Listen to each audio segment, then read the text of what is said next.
Boa noite. Atendendo a pedidos, eu vou falar um pouco sobre o livro Renascimento,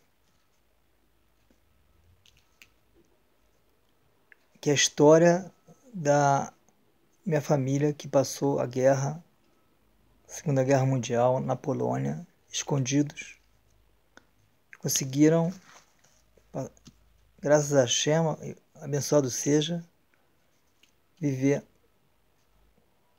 Eram ao todo 13 pessoas, todos da mesma família, em 2 esconderijos. Em um esconderijo ficava o meu avô, pai da minha mãe, minha avó, o pai do meu avô, com sua mãe, ou seja, meu bisavô e a bisavó, e 3 meninas, que são as filhas do meu avô e da minha avó. Uma delas é minha mãe, que faleceu agora, dia 22 de abril, Zirão do Chole Brahá. Minhas 2 tias, Bliá e Nará, ainda estão vivas, até os 120 anos. Estão em São Paulo.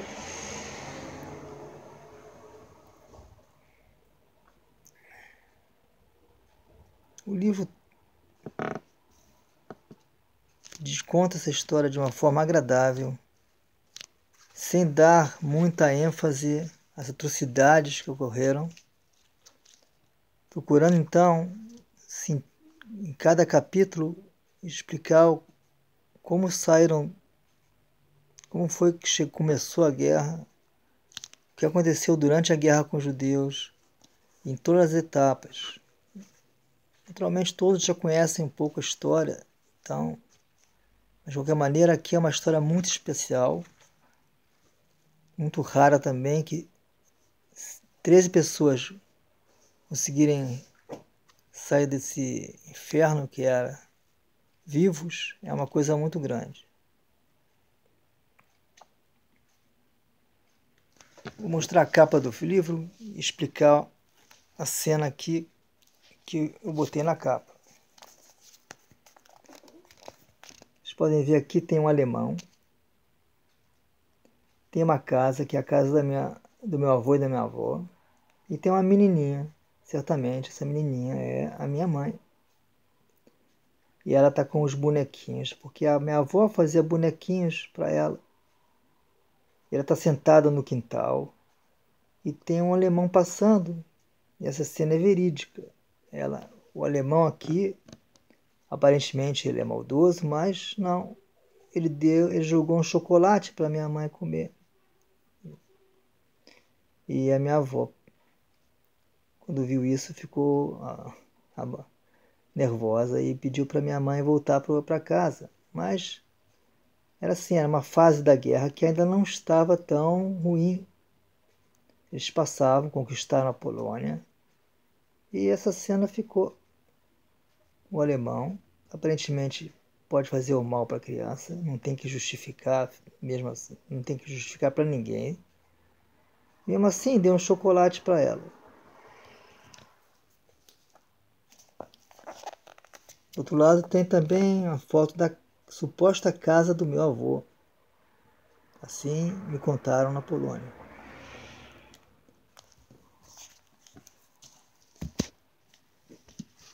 Levou muito tempo para sair o livro. Eu tenho aqui mais ou menos a história, como começou. Enfim, mesmo também, eu vou falar, começa com uma abertura, introdução, prefácio. História fala sobre a Polônia antes da guerra, conta a família Uberman, que elas passavam, como eles cumpriram as mitzvot.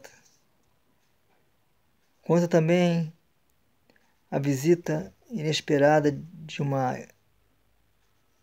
pessoa que morava do lado, vizinha, que era vizinha, era muito importante, ela se chamava Maria Kurkiewicz.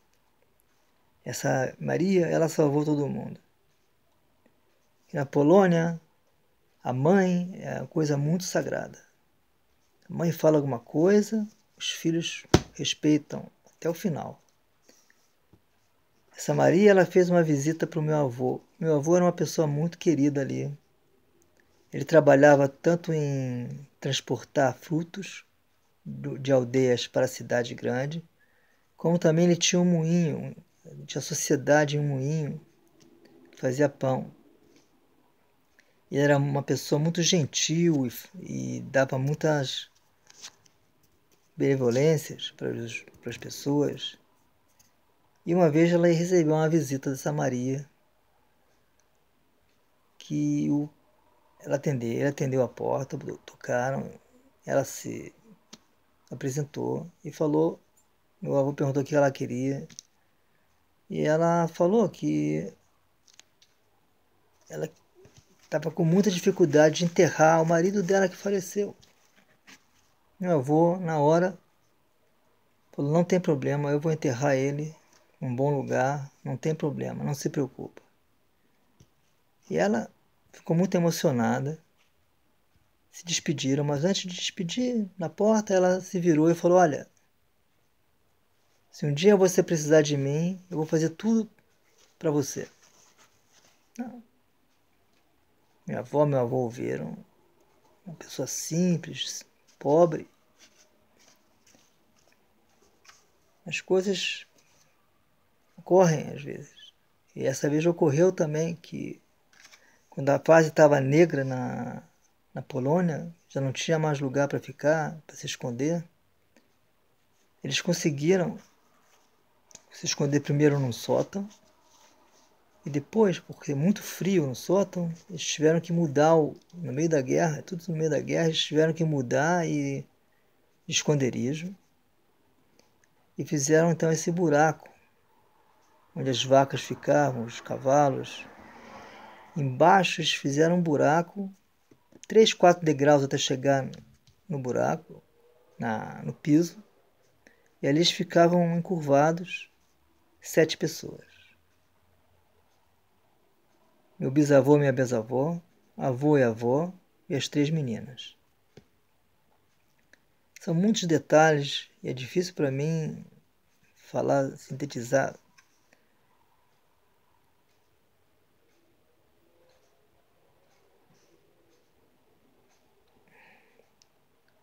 Minha avó sempre falava que como começou essa história do livro. Depois que eu fiz chuvar, então comecei a levar, vamos supor, a vida mais séria, né? Não é o que ocorre hoje, cada um não sabe o que faz. Então, a primeira coisa que eu fiz foi pensar e vi que a gente não sabia nada do que aconteceu com meus avós e minha mãe, meus pais, né? Minha mãe. A gente não sabia nada. Tudo que a gente sabia é que eles ficaram no buraco durante 2 anos. Essa é toda coisa que eu sabia do que ocorreu com minha mãe. Então eu falei, não, olha, eu estava de férias, eu tinha acabado de sair do emprego, e já estava querendo voltar para Israel, era ano de 1988. Eu já tinha ficado em Israel de 84 até 87, e tive que sair porque depois de 3 anos aqui eu era residente temporário, eu tinha que escolher se eu queria ser residente permanente ou turista. E isso aí eu deixei para depois. Eu voltei para o Brasil, trabalhei 1 ano. E aí depois pedi demissão. E nesse ínterim, a minha avó estava em casa. E todo dia, de tarde, a gente fazia uma gravação. E ela explicava o que ocorreu na guerra. E aí eu, de acordo com os depoimentos dela, fui criando, botando isso aqui, que é um quebra-cabeça, botando as coisas no lugar. Às vezes ela falava uma coisa antes, depois, saber o que veio antes, o que depois. Tive que ler muitos livros também que eu comprei aqui em Israel ou comprei na Polônia quando eu estive campo de concentração, visitando o campo de concentração, e de forma que eu pude colocar, adaptar o livro, a história da minha avó, contada por ela, gravada nas fitas, pude adequar, colocar cada coisa onde deve ser colocada, as coisas nos lugares, para então criar um livro.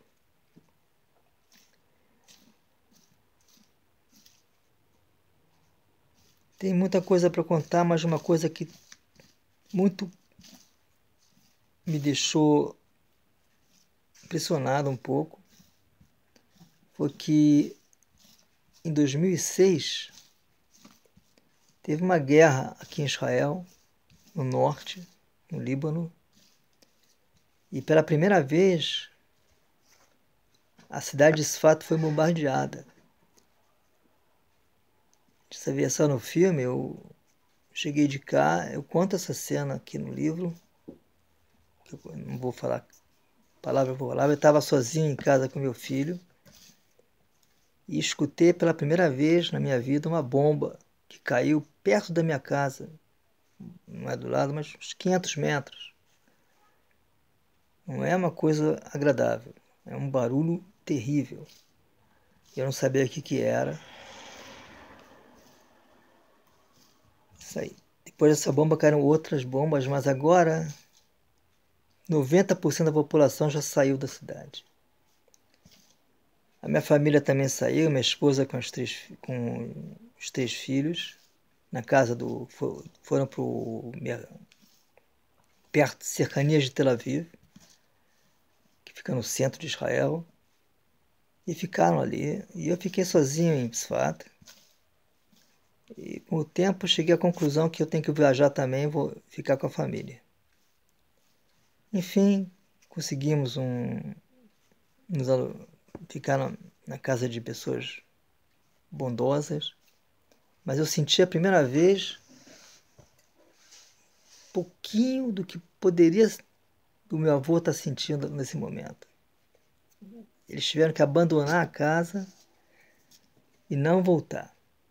Eu também comecei a sentir assim não dá para explicar, um medo, assim, que eu estou saindo e não vou voltar, nem sei, não levei nada da casa, seja o que Hashem quer.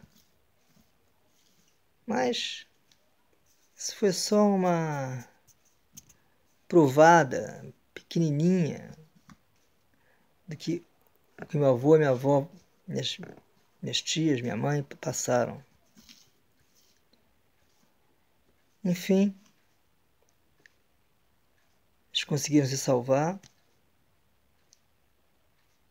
Então aqui pergunta, sempre perguntei, quando fiz o livro, por que Hashem salvou a minha família? Tem alguma coisa especial?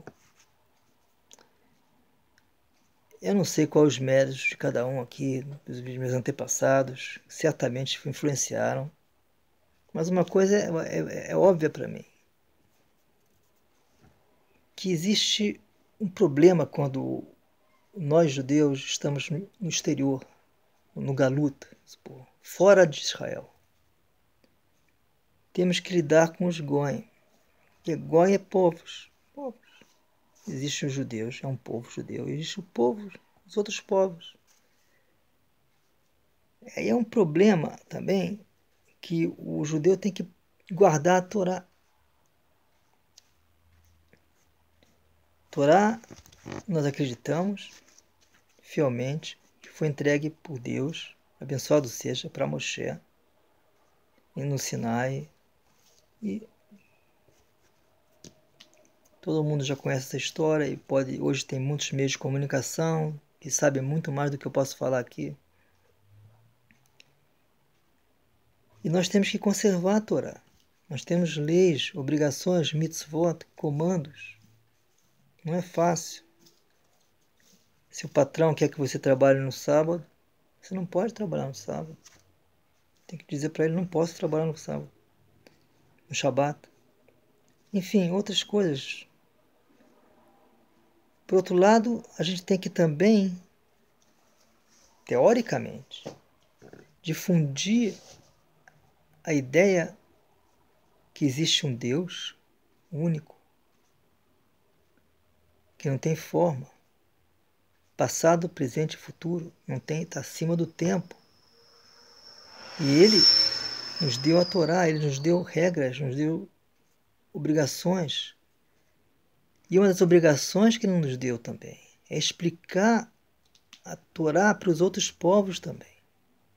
Para os outros povos, pois eles têm que saber também o que eles precisam fazer. Eles também têm mitzvot, eles têm também comandos. De uma forma muito simplificada, eles têm 7 comandos, mas se você começar a pensar bem, esse número cresce bastante. Enfim, nós temos que, juntos, a Torá foi entregue para toda a humanidade.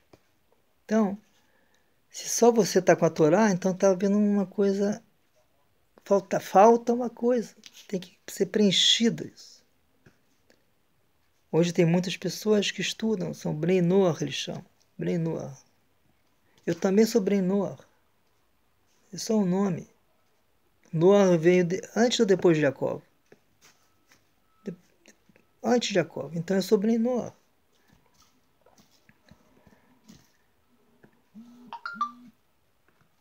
Por isso existe tanto conflitos, os judeus foram tanto perseguidos sempre, porque eles eram diferentes dos outros. Eles tinham que se guardar, eles tinham regras, não podiam nem comer um cozido que o Goi fez, e assim por diante. Não podia visitar a casa onde tem que se precaver, porque por causa da assimilação. É muito fácil assimilar, muito fácil. Veja no Brasil aqui como é que está a situação, talvez 90% da colônia judaica é assimilada. Tem algum do outro povo casado, a minha família também tem. Não fazem nada, não cumprem as regras, não cumprem as mitzvot. Tudo bem. Vamos rezar para voltarem, fazer chuvá. Sim, é um tema amplo, largo. Por isso, onde eu queria chegar? Eu entendo a casa eu fico imaginando a casa do meu avô, minha avó, na Polônia, com um moinho, com um quintal com frutas que ele vendia lá em Lublin. Ele tinha muito contato com pessoas dos outros povos, poloneses, e todos gostavam dele, e ele tratava todo mundo bem. Isso tudo sem comprometer as mitzvot, os comandos que Hashem quer que o judeu faça. Ele conseguia viver, na minha opinião, muito próximo da vontade de Hashem para todos os povos. Ou seja, ele não escondia que ele era judeu, não escondia. Fazia as festas, fazia o Shabat. Não escondia que tem amigos que ele pode ter amigos dos outros povos. Pode conversar com eles. Eu não sei se ele explicava tudo, os 7 mitzvot, eu não sei, mas vamos ver. É um modelo de que segue a vontade de Hashem, na minha opinião. Você não pode só pensar em você tem que pensar em tudo. A Torá quer que Deus seja de todos os povos. Não só Deus de Israel, como é hoje, mas seja Deus de todos os povos. Todos os povos vão reconhecer a existência de Hashem. E a existência da Torá. Entenderem o que cada um tem que fazer. Então, é isso que eu acho que salvou a família. Que todos nós que viemos depois, eu nasci no Brasil, por exemplo, temos essa característica também na família. Muitos amigos que são goim, Goim não é uma coisa ruim. Goim a tradução de Goim é povos. Tem muitas pessoas que são Goim. Desculpa, muitos amigos Goim que até hoje têm contato. O problema ocorre. Muitos foram assimilados. Mas o que acontece assimilados? Muitos da nossa família casaram com pessoas que não são judias. Então os filhos agora vão ter que, se tiverem vontade, se eles quiserem seguir a religião e cumprir, eles têm que se converter agora. Enfim, esse é outro problema. Eu acho então que essa aqui é a causa de Hashem, abençoado seja, que sabe o que está em coração de cada um, ter salvado a minha família dessa forma, muito ousada. 13 pessoas, não é? Tem 2 gatinhos aqui no quintal que já me perturbam toda hora. Imagina 13 pessoas escondidas na tua casa, e se alguém souber de alguma coisa e caguetar, tá todo mundo frito. Não só todo mundo frito, você com a tua casa e os vizinhos também. Queima tudo. E o livro traz algumas cenas que ocorreram de talvez foram procurar judeus na casa deles, escondidos, eles tiveram que sair do esconderijo. Eu não vou contar tudo para vocês ficarem com vontade de comprar o livro e saber, né? Tem que ser um... Ah, não, tô brincando. Quero descansar um pouco hoje, que foi puxado, mas não tô aqui para vender livro, não. Agora, tem muita coisa interessante no livro. Tem muita cena que é difícil de acreditar. Meu avô foi para a cadeia também, em determinado momento. Escapou, ninguém sabe como. Ninguém sabe como. Enfim, conseguimos salvar essa família. Agora, depois da guerra, teve contato entre a família que salvou a mamãe e a minha família. Eles sempre mandavam um dinheirinho para eles, lá para Polônia. Mas quando eu estou aqui em Israel, comecei a fazer o livro, eu falei, agora eu vou viajar com a minha esposa para a Polônia, eu quero conhecer esse pessoal. E consegui fazer isso, eles me receberam muito bem. A menina que deve ter a idade da minha mãe, que faleceu agora, ela é sabida por mim, minha avó contou que quando os alemães foram procurar os judeus que estavam na casa dessa família, e o meu avô já tinha pulado fora, foi se escondendo na floresta, e eles não acharam nada, mas eles perguntaram para as criancinhas lá, para as menininhas, se haviam judeus. E batiam na mãe dela, na avó dela, a Maria. Batiam nela. E as crianças não falaram nada, não falaram quietinhas. E eles bateram na garota também.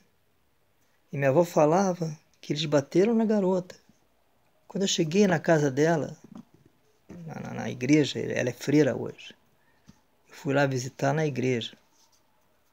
Quer dizer, no escritório, né? Não na igreja mesmo, mas onde rezo, mas no salão. Eles prepararam uns bolinhos, a gente comia frutas, pude comer um pouco. Enfim, a Hashem colocou como é que se diz? Pessoa que conhece a língua, um tradutor. Viajou com a gente também para a casa deles, para poder traduzir do hebraico para o polonês. E eu pedi, por favor, pergunta para a freira se é verdade o que minha avó falou, que os alemães bateram nela. Aí foi surpreendente a resposta dela. Ela falou, não só é verdade, como até hoje eu sinto a dor. Enfim, esse pessoal, parte desse pessoal, não vou dizer, conseguiram ser mencionados no Yad Vashem, é o museu do Holocausto aqui em Israel. Justos do universo, coisa assim.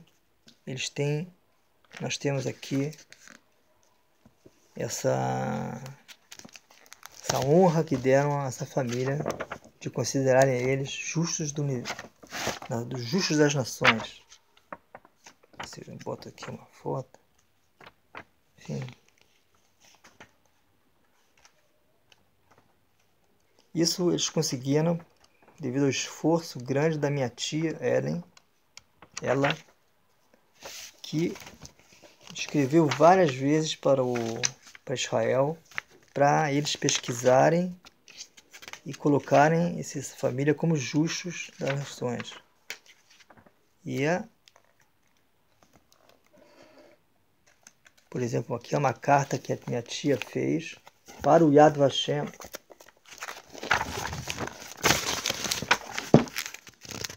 sei se dá para ver. É uma carta que ela mandou.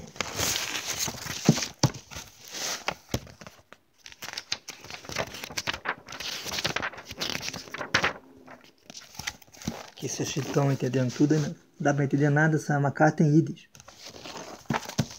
Não dá para entender tudo. Enfim, aqui tem o diploma honorário para um casal. Tem o diploma.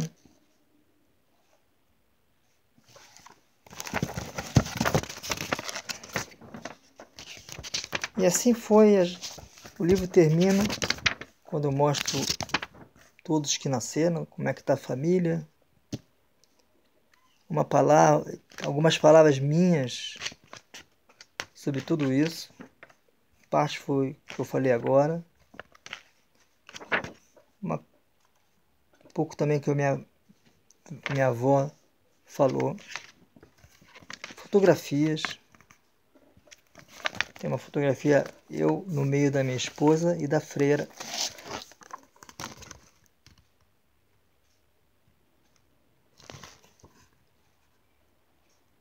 Esse é o tradutor, está sentado à esquerda.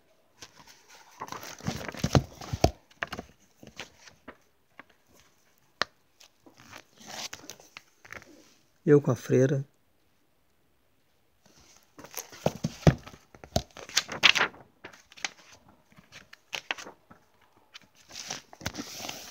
Para homenagear os mortos, lavar as almas dos mortos, coloquei no livro também algo que não tem em nenhum lugar.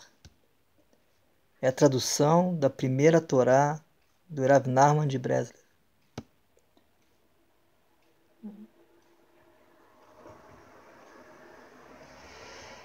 A gente não tem condição de chegar à real intenção do Rebbe, mas traduzimos palavra por palavra a Torá 1. Torá que o Rebbe abre o livro Likutei Moharan, que é um dos livros que o Rebbe escreveu. Com a ajuda de Hashem poderemos um dia estudar essa Torá. Se Deus quiser, abençoado seja. E assim termina o livro, com essa Torá. E também o Rebbe selecionou 10 Teilim que constituem o Tikkun HaKlali, concerto geral. Essa combinação de Teilim existia desde a criação do Adão, o primeiro homem, Adam Arishon, e nenhum sábio, nenhum sadik conseguiu trazer o Tikkun HaKlali para o mundo. Combinação de 10 Teilim, mas ninguém sabia quais são os 10 Teilim. Só o Rebbe sabia. Só o Rebbe recebeu de Hashem Então, é bom falar esse Tikkun Kali sempre. Toda vez também que sai impureza do corpo através do órgão sexual. Então aqui está a combinação, todo mundo sabe isso aqui, mas a gente mostra também que está no livro os 10 Teilim. Não está escrito, mas está mencionado o número. Com esse número você chega no Teilim facilmente. Teilim é numerado de 1 até 150. Bom, isso que a gente pode falar um pouco do livro, muito pouco. Muito pouco. Mas o livro saiu com a vontade de Hashem. E o livro quer voltar com a vontade de Hashem. Pode ser, com a ajuda de Hashem, que possamos fazer imprimir uma nova impressão, quem sabe no Brasil, onde Hashem achar melhor, para elevação da alma da minha mãe, Esther, filha de Pesse, ou Esther, filha de Haim. Para elevação da alma, se faz o nome do pai. Esther, filha do pai dela, que se chamava Haim. É diferente quando você pede para saúde. A saúde você chama o nome da mãe. No caso, Esther, filha de Pesse. Enfim, tem muita coisa para contar, muita coisa para explicar, mas ficamos por aqui. Qualquer dúvida, nós estamos aí em contato. Tudo de bom. Boa noite.